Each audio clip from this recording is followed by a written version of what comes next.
In this video, we will study about working of semiconductors. Today, we will study in the detail how a semiconductor works.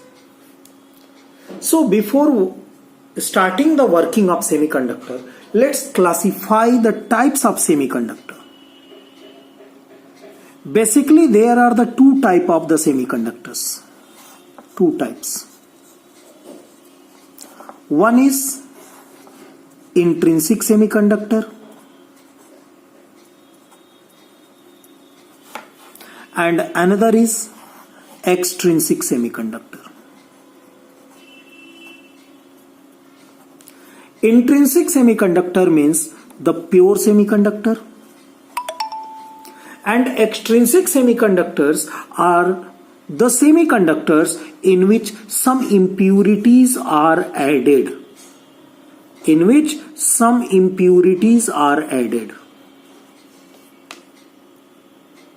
And this phenomena of adding some impurity is known as doping.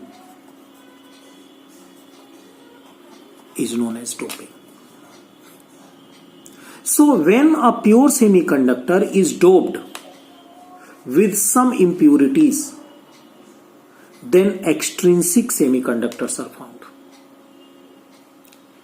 So why do we dope a pure semiconductor?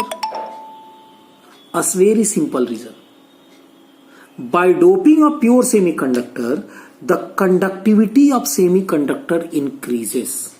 The efficiency of semiconductor increases. Now the question, how to dope?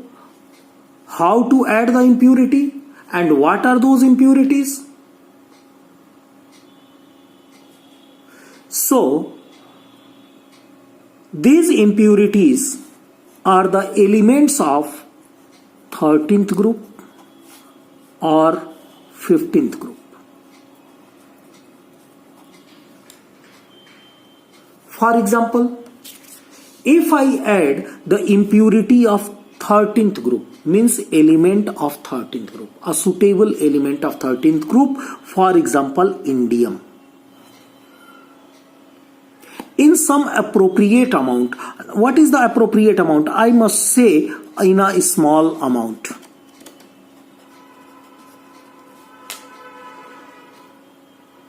Or if we add an impurity, that is an element in the small amount, in the appropriate amount, from the 15th group to the pure semiconductor, then extrinsic semiconductors are found.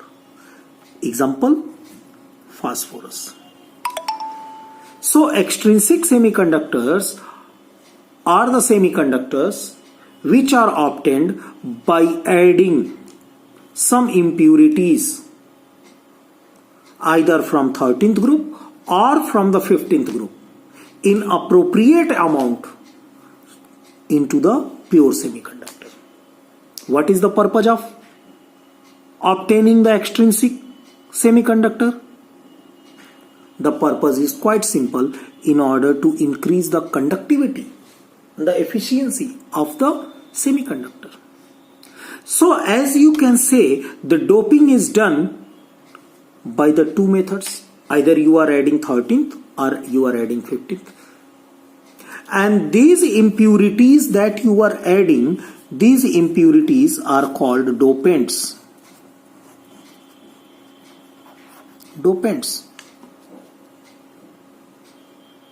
So, because there are two types of the dopants, one is from 13th group, another is from 15th group. So, there are two types of extrinsic semiconductors. One is p-type semiconductor,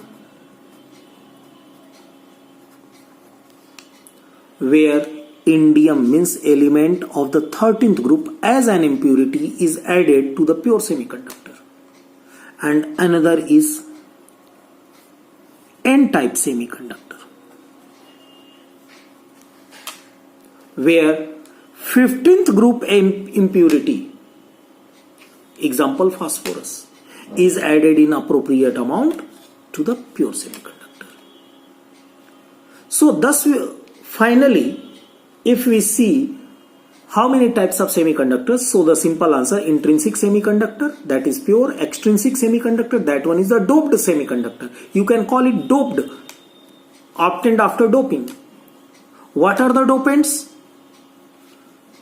The elements of 13th group and the elements of 15th group. If we add a dopant of 13th group, so we obtain a p-type semiconductor, and if we add the dopant from the 15th group, we obtain n-type semiconductor. So now in today's video, we will study in detail how this pure semiconductor works and how these extrinsic semiconductors, that is doped semiconductor, works one by one. So first I am starting with the intrinsic semiconductor, that is a pure semiconductor. And the example of the semiconductor I am taking silicon. So here I have taken a sample of silicon which contains many atoms of the silicon. Now these dots are representing the valence electrons of the silicon. Silicon has 4 valence electrons. So each atom of silicon has 4 valence electrons. And in the lattice, in that sample, these atoms of silicons are connected with a single covalent bond. Just to see, there is no free electron. Means all the electrons are in the valence band.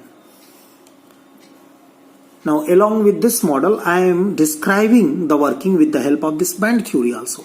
So this is the valence band and this is the conduction band. And this is the energy gap.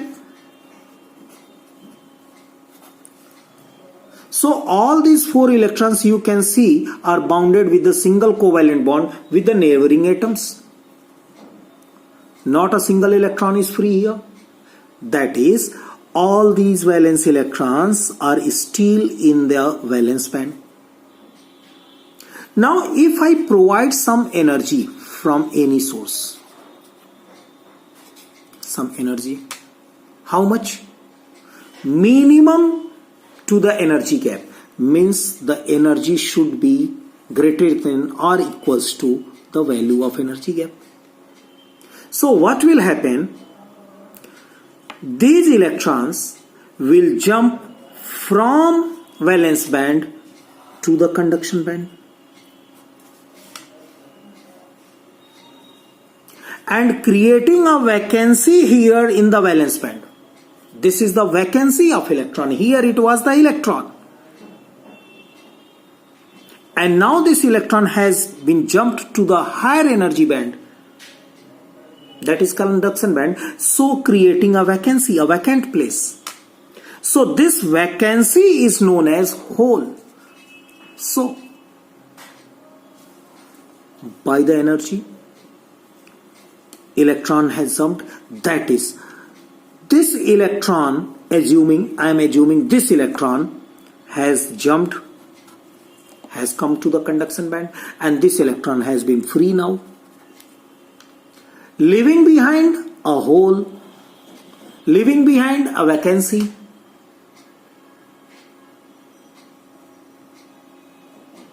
So in this lattice, now if we see what are the current carriers after providing the energy, so there are the 2 type of current carriers. One is electron, which has moved into the conduction band, which has been freed here, and another current carrier, the vacancy of electron,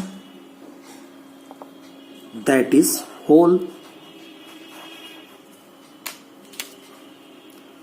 So now in this intrinsic, in this pure semiconductor, after providing the energy more than or equal to the energy gap, now we are finding the current carriers.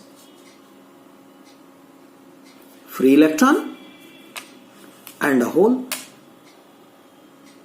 This hole, now let's speak about the hole. I am just coming out of the track, giving example. Suppose that you are sitting on a chair and you are an electron, and your position is on the chair. As here, this is the position of electron. So you are an electron and you are sitting on a chair. That is your position. If some energy or because of some reason, now if you leave the space, so you have moved away from your position, means electron has moved away, leaving behind a vacant seat. Chair is now empty, seat is empty. And that seat is empty, so any other person can come and sit there. That is, any other electron will come and occupy that space. It means the hole, that is the vacancy, that is the empty space, will attract the electron. And that's why we consider the hole. We consider the hole as positive particle. Remember, hole is not a particle, whereas hole is a vacancy. But since this vacancy is only for the electrons, on this vacancy only an electron can come. Because of the attraction of electron by this hole, we consider it to be positive. They are not positive actually, we consider it. So when an electron come and sit on the hole, so it doesn't mean that electron and hole gets neutralized. You are on the chair, you are leaving the chair, electron is leaving the chair, creating a vacancy. So if some other person is coming and sitting there on the chair, it doesn't mean chair and that person are neutralized. The person means electron has occupied that vacant place, has occupied that hole. So the person is there, that is negative charge, means electron is there. So remember, we call a term diffuse. So when an electron find a place in some hole, then we call hole electron recombination. Hole electron recombination.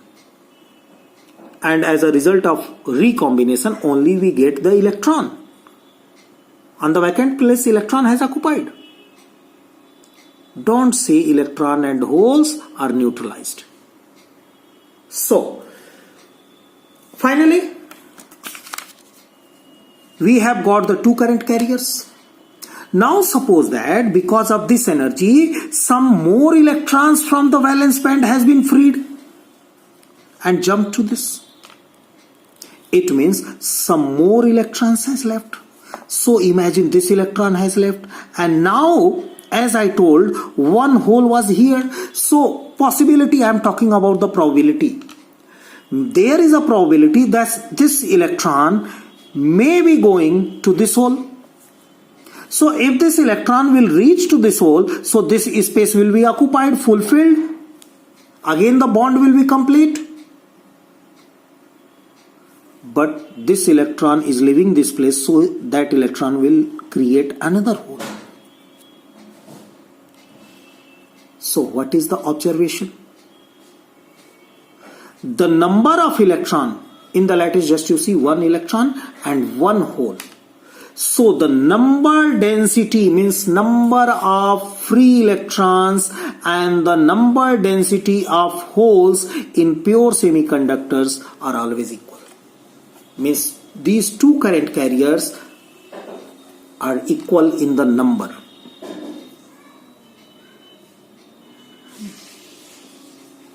Number density means number of electrons per unit volume is equal to number of holes per unit volume.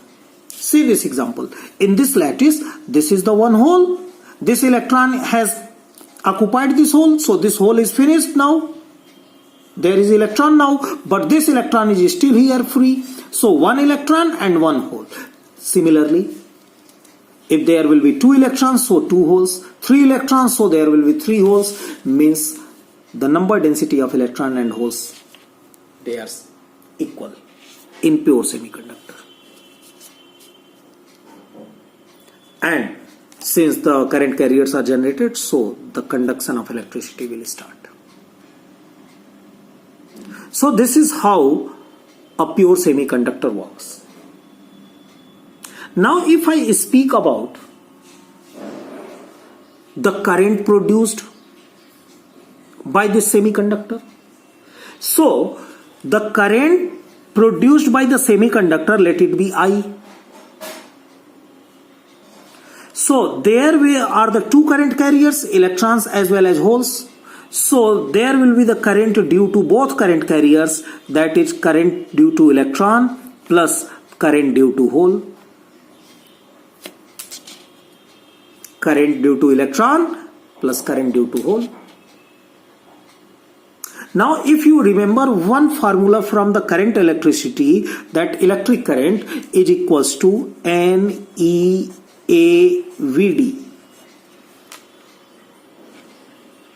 N is the number density, E is the charge on electron, A is the cross section area, VD is the drift velocity. So if I apply this formula for the free electrons, so I would write IE. This is the number density of electron, so E I am writing in the subscript. This E is the charge on the electron. A is the cross section area of the semiconductor that you are using, and VD is the drift velocity of electron. Similarly, if I create the current due to hole, so current due to hole, again using this concept, number density of holes, since in pure semiconductor they are equal, so whatsoever is the value, write down. This E is the charge on the hole. Now you will say how it is charged, because I told these holes are the vacancies for the electrons. They are attracting the electrons. They are made for giving the seat for the electron. That's why I considered them positive, and they are having sense for the electron, and the charge is E. So charge of hole, A is the cross section area, and now VD is drift velocity of hole. Okay, drift velocity of the hole. The drift velocity of hole and drift velocity of electrons may be different. Why they may be different? Because as I described in this this picture, that this electron has gone to this hole, but it not necessary. There is a probability that it can go. So there is not a certainty that all the holes will occupy some, all the electrons will occupy some holes. So there is no certainty that drift velocity of holes and drift velocity of electron will be equal. So if I place these values in this equation, taking E and A common, so the value of current will be E and A common, charge on electron, elementary charge you can call them, E and A common. So what is left? NE, number density of electron, into drift speed of electron, plus for the holes EA common, so number density of holes plus into drift speed of hole. Just to see, so the value of current in the semiconductor can be calculated using this equation. So this one is the very important part, that in a semiconductor the electric current, the current is due to the current carriers electron and holes due to their motion. Now if we move a little step ahead, one step ahead, so just to transfer A, so I upon A, once again just you check the current electricity, current upon area, that is the current density I upon A. This is called current density. I hope you remember that. So if I transfer, so what I will get?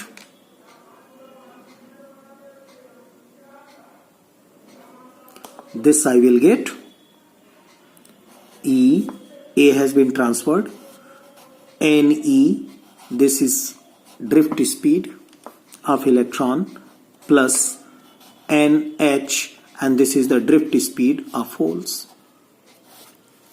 So this is the current density.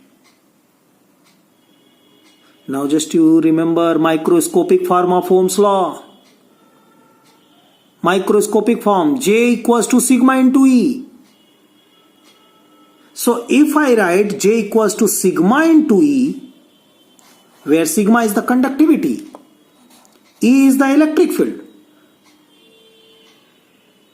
Where this electric field comes from? You are connecting this semiconductor with some source of energy. Maybe that is a battery. So that will provide a electric field. So J equals to sigma E equals to, this is charge, this is number density of electron, drift speed of electron, plus number density of holes, drift speed of holes. Now do you remember mobility of an electron? Mobility is defined as the ratio between drift velocity and electric field. Means drift velocity upon electric field equals to mobility. So if I transfer this electric field, so this electric field will divide to this drift velocity as well as to this drift velocity. So drift velocity of electron divided by E, electric field, will give you the mobility of electron. Here this E, drift velocity of holes divided by electric field, will give you the mobility of holes. This is the equation. Mobility symbol mu, formula drift speed divided by electric field. So conductivity, now we had started from the current in the semiconductor, and now we have reached the conductivity of a semiconductor. Sigma is the conductivity, equals to E, number density of electron, and Vd, and electric field is transferred. So drift velocity upon electric field will provide you mobility of electron, plus number density of holes and drift velocity of hole divided by electric field will provide you the mobility of holes. So we had started with the electric current in the semiconductor, and finally using the ideas of the current electricity that we had studied, now we have reached about the conductivity of a semiconductor. So just you see the conductivity of semiconductor, E is the elementary charge which is constant. So purely it depends on the number density of current carriers, number density of electron and number density of holes. So as much is greater the density of current carriers, that much is the conductivity.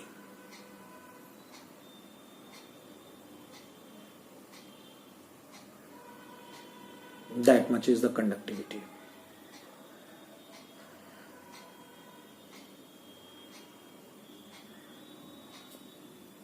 So finally we have reached on the conductivity. If someone wants to know what is the resistivity offered by a semiconductor, so conductivity and resistivity both are inverse. Resistivity is the reciprocal of conductivity, so we will do the reciprocal of this. So finally, let's give a final touch. Intrinsic semiconductor, when energy is provided, the electrons from the band gets free, valence band, they move to the conduction band, leaving behind a hole, thus electron and hole pair is developed.